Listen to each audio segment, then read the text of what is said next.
कैसे आप?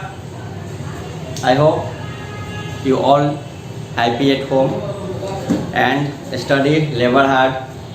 Today we will know the concept of congruence of triangle. Chapter 7 class 9. Class 9 का chapter 7 का triangle chapter में आज हम लोग कॉन्ग्रुएंट होने के ट्रायंगल्स के कॉन्सेप्ट को समझेंगे, जिसमें पहला जो है रूल क्या है, वह है हमारा SAS congruence rule. S for side, A for angle, यानी कि हम कह सकते हैं कि side angle side congruence rule. देखिए रूल क्या कहता है, कह रहा क्या कि two triangles are congruent if two side and the included angle of one triangle. Two triangles are congruent if two sides and included angle of one triangle are equal to the two side and the included angle of the other triangle. देखिए कहने का मतलब क्या है कि suppose कीजिए कि हमारे पास दो ट्रायंगल है,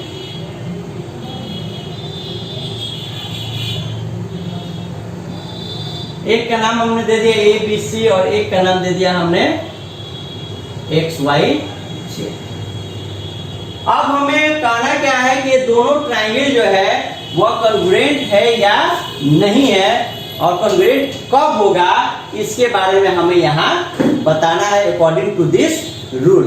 लेकिन सबसे पहले थोड़ा सा, हालांकि अपने कॉन्ग्रुएंस फिगर के बारे में जो है प्रीवियस क्लासेस में भी आपने सीखा हुआ है, लेकिन फिर भी थोड़ा सा एक बार याद दिला दें कि कॉन्ग्रुएंस फिगर्स क्या होते हैं। जैसे सपोज कीजिए कि हमने दो ट्रायंगल लिया और दोनों का रेडियस जो है वह सेम है, 3 सेंटीमीटर 3 सेंटीमीटर। इट मींस ये दोनों क्या हो गया, कॉन्ग्रुएंट हो गया। अब इसका सिंपल सी भाषा में हम समझते हैं कि अगर दो फिगर आपने पेपर से बनाया हुआ है और दोनों को एक दूसरे के ऊपर आपने रख दिया और वो पूरा एरिया कवर कर लिया, it means that are congruent figure. तो यानी कि अगर हम लोग इसमें ट्रायंगल की बात करते हैं तो सबसे पहली बात तो ये जान लेना जरूरी है कि अगर हम कहते हैं कि ये दोनों ट्रायंगल कॉन्ग्रुएंट है, इसका मतलब कि उसका एरिया जो है वह दोनों का इक्वल होगा, साथ ही साथ उसका टोटल पार्ट का जो साइड से एंगल है वो सारे जो होंगे क्या हो जाते हैं, इक्वल हो जाते हैं। तो चलिए हम लोग फिर से आते हैं अपने पॉइंट पे कि side angle side congruent rule कब होगा, यानी किसी भी ट्रायंगल का दो साइड ले लीजिए, ये और ये मान लीजिए कि हमने ले लिया, कोई भी दो साइड ले सकते हैं, नो डाउट। हमने ये और ये ले लिया और उसका इंक्लूडेड एंगल, यस ये देखना जरूरी है। अब यदि हमने ये दोनों साइड ले लिया तो हम ये एंगल नहीं ले सकते हैं, क्योंकि ये एंगल जो है इसका इंक्लूडेड नहीं है। हम ये एंगल जो है वो नहीं ले सकते हैं क्योंकि ये एंगल जो है इसका इंक्लूडेड नहीं है, यानी कि हमें लेना पड़ेगा कौन सा एंगल, ये एंगल। यानी कि किसी भी ट्रायंगल का दो साइड और इंक्लूडेड एंगल किसी अदर ट्रायंगल के दो साइड और इंक्लूडेड एंगल के इक्वल है तो वह ट्रायंगल जो होते हैं वो क्या होते हैं, कॉन्ग्रुएंट होते हैं, and this is known as side angle side congruence rule. अब देखिए लिखेंगे कैसे, यानी कि अगर हम लोग लेते हैं in triangle ABC and triangle XYZ which are equals, AB is equal to XY and angle ABC is equal to angle XYZ and BC is equal to YZ। ये आपको दिखाई पड़ गया, यानी कि हमने देख लिया अच्छा दो ऐसा ट्रायंगल है जिसका एक ट्रायंगल का दो साइड इंक्लूडेड एंगल दूसरे ट्रायंगल का दो साइड इंक्लूडेड एंगल के बराबर है तो ट्रायंगल कॉन्ग्रुएंट होता है। So that triangle ABC congruent triangle, this is the symbol of congruent triangle XYZ। अब यहाँ पर हम लिखते हैं किसके द्वारा, बाई SAS। अब देखिए यहाँ पर ट्रायंगल जब कॉन्ग्रुएंट हो जाता है तो याद रखना है, यानी कि अगर ये दोनों ट्रायंगल कॉन्ग्रुएंट हो गया तब हम कह सकते हैं कि angle A equal to angle X, angle C equal to angle Z, AC equal to XZ, BC equal to YZ। This is known as CPCT, congruent part of corresponding triangle. तो यदि दो ट्रायंगल कॉन्ग्रुएंट जब हो जाते हैं तो उसके बाकी जो पार्ट होते हैं वो अपने आप में जो है वह इक्वल हो जाते हैं। अब चलिए अब हम लोग चलते हैं दूसरे रूल की तरफ जिसका नाम है तो दूसरा रूल जो है हमारा वो है S congruence rule. It means angle side angle. चलिए देखते हैं अब ये रूल क्या कहता है। Two triangles are congruent if two angles and the included side of one triangle. यानी किसी भी ट्राइंगल के, दो ट्राइंगल के जो दो एंगल है और उसका इंक्लूडेड साइड जो है किसी दूसरे ट्राइंगल के दो एंगल और इंक्लूडेड साइड के अगर इक्वल हो तो वह ट्राइंगल कॉन्ग्रुएंट होता है। चलिए फिगर से समझते हैं कैसे होता है। फिर वही हमने लिया, सपोज दैट ये दो फिगर है हमारे पास, दो ट्राइंगल है, इसका नाम हमने ए बी सी रख दिया और इसका नाम हमने एक्स वाई जेड रख दिया।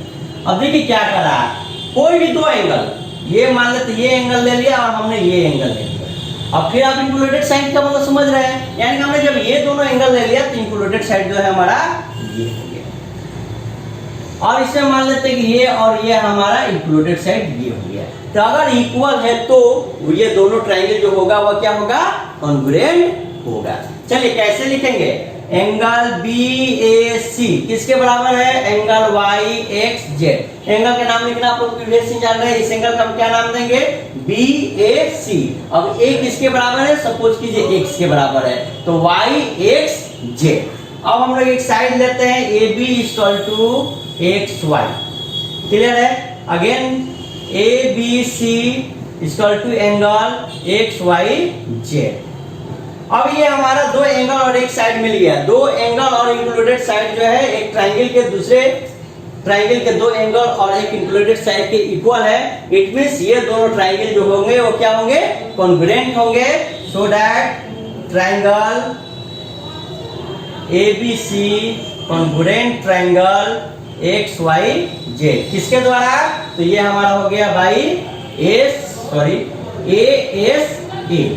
तो इस तरह से जो है ये ट्राइंगल जो है कॉन्ग्रुएंट हो गया। ये क्यों बताया जा रहा है, इसको समझना जरूरी है, क्योंकि ये जो 7 चैप्टर है पूर्णतः जो है इसी पे डिपेंडेंट है। यदि आप ये नहीं समझ पाएंगे कि कॉन्ग्रुएंट कैसे किया जाता है तो फिर उसमें जो है वह दिक्कत आ सकती है। तो ये हमारा सेकंड रूल हुआ। चलिए अब हम लोग चलते हैं थर्ड रूल के तरफ। तो नेक्स्ट जो है हम लोग का है एस कॉन्ग्रुएंस रूल। देखिए इसमें ये बहुत आसान है, क्या साइड साइड साइड, यानी कि if three side of one triangle are equal to the three side of other triangle.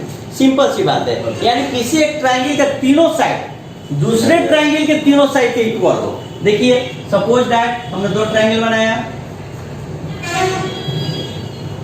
इसका नाम हमने रख दिया ए बी एंड सी, इसका नाम हमने रख दिया एक्स वाई एंड जेड। अब देखिए तीन साइड 1 2 एंड 3, यानी कि ये तीनों साइड जो है किसी ट्राइंगल के अदर ट्राइंगल के तीनों साइड के इक्वल है, तो ट्राइंगल क्या हो गया, कॉन्ग्रुएंट हो गया।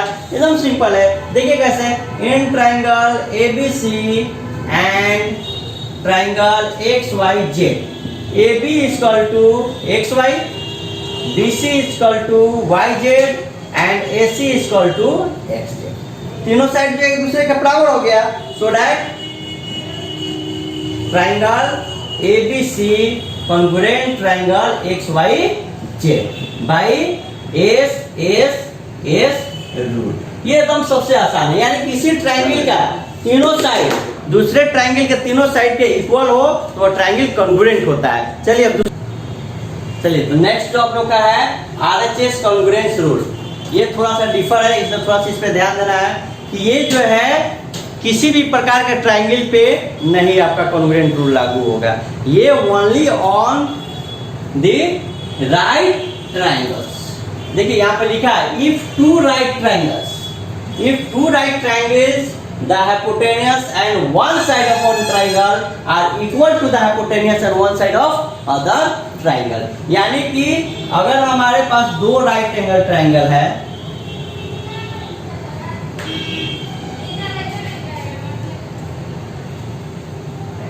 इसका नाम हमने ABC रख लिया, इसका नाम हमने XYZ रख लिया। अब देखिए यहाँ पे 90 डिग्री के एंगल बन रहा है, क्लियर है। तो आप इतना तो समझ सकते हैं कि सर ये हाइपोटेनियस है, यानी कि इस ट्रायंगल में AC जो हाइपोटेनियस है और इस XYZ में जो है XZ जो है हमारा।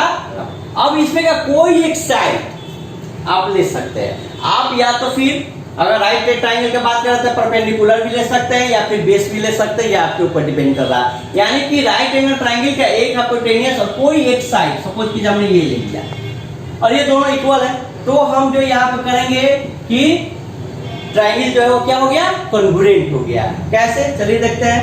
इन triangle ABC and triangle X Y Z, AC equal to AC, AB equal to XY and angle ABC equal to angle XYZ। यहां पर दे देना राइट एंगल ट्राइंगल,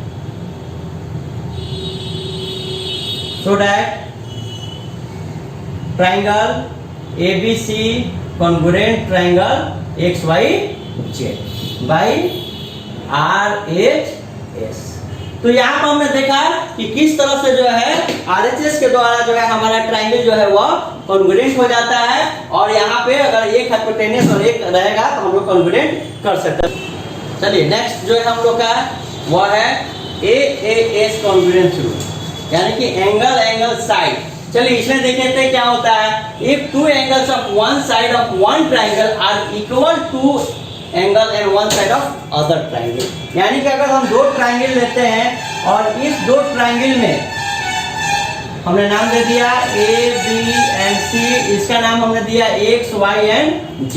अब इसमें देखिए कोई भी दो एंगल और वन साइड, कोई भी टू एंगल और वन साइड हम लेते हैं। सपोज कीजिएगा हमने ये दो एंगल ले लिया और इसमें से कोई भी एक साइड ले लेंगे। अब जैसे यहाँ पर थोड़ा सा कंफ्यूजन अपना क्लियर रखिएगा, जैसा हमने बोला था एक एंगल साइड एंगल, इसमें क्या होता था कि दो एंगल और जो है इंक्लूडेड साइड होना चाहिए था, यानी कि हमने ये दो एंगल ले लिया तो हमको यही साइड लेना पड़ेगा। लेकिन यहाँ पे क्या है कि आप कोई भी दो एंगल लेते हैं और कोई भी एक साइड अगर इक्वल होता है तो ट्राइंगल जो होगा वह कॉन्ग्रुएंट होगा। इसको ध्यान से समझना है। तो हम कोई भी एक साइड लेते हैं, सपोज कीजिए हमने ये साइड ले लिया, तो ये दो ट्राइंगल क्या हो गया, कॉन्ग्रुएंट हो गया। कैसे लिखेंगे, in triangle ABC and triangle XYZ, angle BAC equal to angle YXZ, angle ABC equal to angle XYZ and angle side AC equal to XZ। अब यहाँ पे देखिए हमको दो एंगल इक्वल मिल गया और एक साइड जो है वो इक्वल मिल गया, so that triangle ABC congruent triangle XYZ। तो इस तरह से by angle angle side rule, तो इस तरह से हम लोग जो है किसी भी दो ट्राइंगल को हम लोग जो है कॉन्ग्रुएंट जो है वह कर सकते हैं। देखिए ये जो चैप्टर 7 जो ट्राइंगल है वह पूर्ण रूप से जो है इसी पे डिपेंडेंट है। इस रूल को समझना जरूरी है, क्योंकि इस चैप्टर में हम लोग जो है दो ट्राइंगल को कॉन्ग्रुएंट करना सीखना है। उस समय आपको फाइंड आउट करना पड़ेगा कि कौन सा रूल जो है यहाँ पे सेटअप हो पा रहा है, और उसके हिसाब से हमको फाइंड आउट करके दो ट्राइंगल को कॉन्ग्रुएंट करना होता है। एक चीज और याद रखिएगा कि यदि जब दो ट्राइंगल को हमने कॉन्ग्रुएंट कर दिया तो उसके जितने भी कॉरस्पॉन्डिंग पार्ट्स होते हैं वो सारा इक्वल हो जाते हैं।